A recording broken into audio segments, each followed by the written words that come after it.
sports office today, and we're talking about boxing. Why? Because we have WBA champion Austin Trout in the house. A man we call No Doubt. And it was no doubt since you've been even like with the Olympic trials and all that, you know, we were saying no doubt. But now, the belt. So WBA welterweight, right? Welterweight? Super welterweight. Super welterweight. And so talk about winning this belt and what this has done for your career. Well, it's really catapulted my career. Winning this belt is definitely a dream come true. You know, I've been boxing since I was 10. And since I was 10, I've had, you know, the daydreams, the night dreams about winning the, you know, the big boy. And, you know, I've been a fan, and I've seen the belts, you know, going down from champion to champion. And to have one, it's very surreal, and it's very humbling, you know.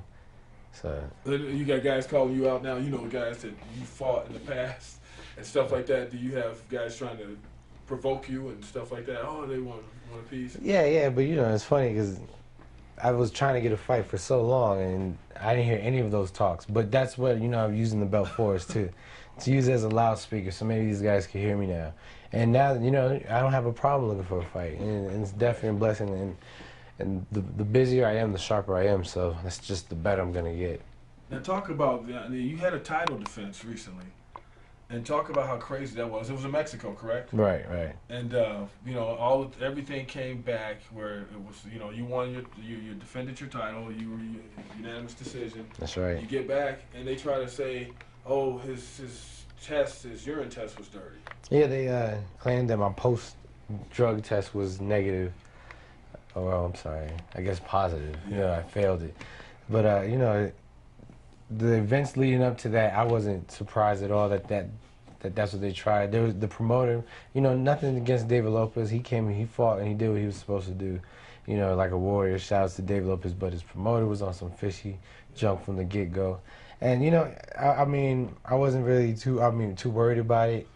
As soon as I heard the allegations, I submitted a test. You know, I think it was a day after they said that it came out negative. And my test came out, I passed it, you know, came out right. And, you know, they didn't have the right evidence of change of hands or anything like that. So I wasn't too worried, and I know God's not going to let, you know, something like this test, you know, stop me in the plan he has for me. Right. And so when this was happening, you were, you know, like it was just one of many things that happened, right? Like the ring being small. Yeah, no, our flights was messed up, our rooms was messed up. You know, when we got to the venue, the ring wasn't the right size, and it was just a mess. You know, from step one. Even before we got to the airport, they kept changing the location of the fight. They put it in a high elevation, and you know, that's one thing we asked to not go to, is a place of high elevation. But you know, at the end of the day, I'm a fighter and I want to fight, and I don't want to train for nothing. So, you know, we'll just go and make whatever happens happen. What was, I mean, have you ever been through something like that? Have you ever had a flimsy fight card like that? Yeah, I mean, I've been in quite a few flimsy fight cards. You know, a lot of them are. And I fought in Mexico quite a few times, and they weren't always flimsy like that in Mexico. As a matter of fact, some of the best cards I fought on were held in Mexico. It's just, you know, it's all on the promoter. It don't matter where you're from. If the promoter's janky, the card's going to be janky. You know what I mean? Right. So, yeah, I fought on quite a few flimsy ones.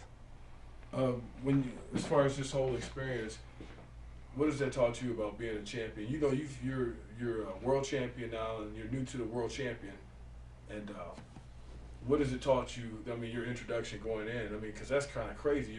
That was your first title defense, wasn't it? Right. Your first title defense, and everything is just like nuts. Yeah, I mean, we won't be dealing with anything like that anymore. We're gonna make sure, you know, my team's gonna make sure that they get everything you know, lined up before we even take the leap. Yeah, well, you know, that shouldn't even be something I should worry about. I should just be trying to fight, and that's what I did my job.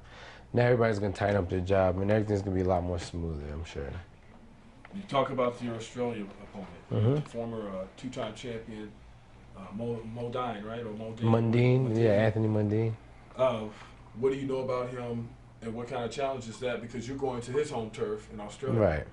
Yeah, Anthony Mundine's a former two-time world champion.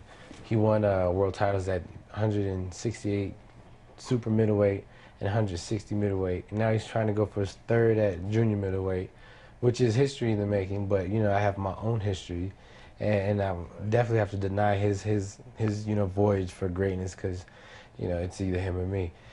He you know, he trained with the Joneses, Roy Jones Sr., Roy Jones Jr. for a long time, so he really has a style kind of similar to Roy Jones, but he's not as good as Roy is. And you know, all the fights I've seen, the guys he fight are, you know, bullheaded guys that just walk into everything he punches. You know, I'm not, I could be aggressive, but I'm not going to stand in front of him for him just to tee off. And I think I'm faster and strong as him, so it's going to be a good fight. I'm excited for it. You know, he's tough. And, you know, like I say, he's going to be just as hungry as I am to make history. August 24th. In the meantime, what do you do to get ready? I mean, training camp and all that stuff. You probably never took really much time off, huh? Nah, no, you know, I was still in shape, so rolling into training camp is much easier, because it sucks to have to get back into shape. Yeah. So right now, you know, we already started about, you know, a week and a half, 2 weeks ago.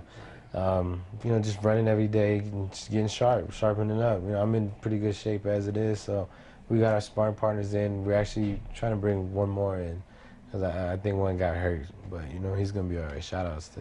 Well, you know, sometimes you don't get all the love you deserve, because you're in Las Cruces and it's kind of far from like Albuquerque, the central part of the state. And Holm's the name here.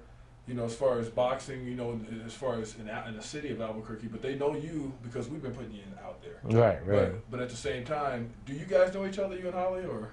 Yeah, no, actually, I fought on a couple of her cards. So, yeah, I mean, I know Holly. I wouldn't say, like, I call her up and, you know, we hang out. But, right. Yeah, no, I know her. And whenever I see her, you know, I tell her hello and everything like that. You know, she's doing big things in the women's world. You can't deny. Right, she started doing MMA, which brings me to my next thing. Big deal. Yeah. Is that an option one day, or what do you think?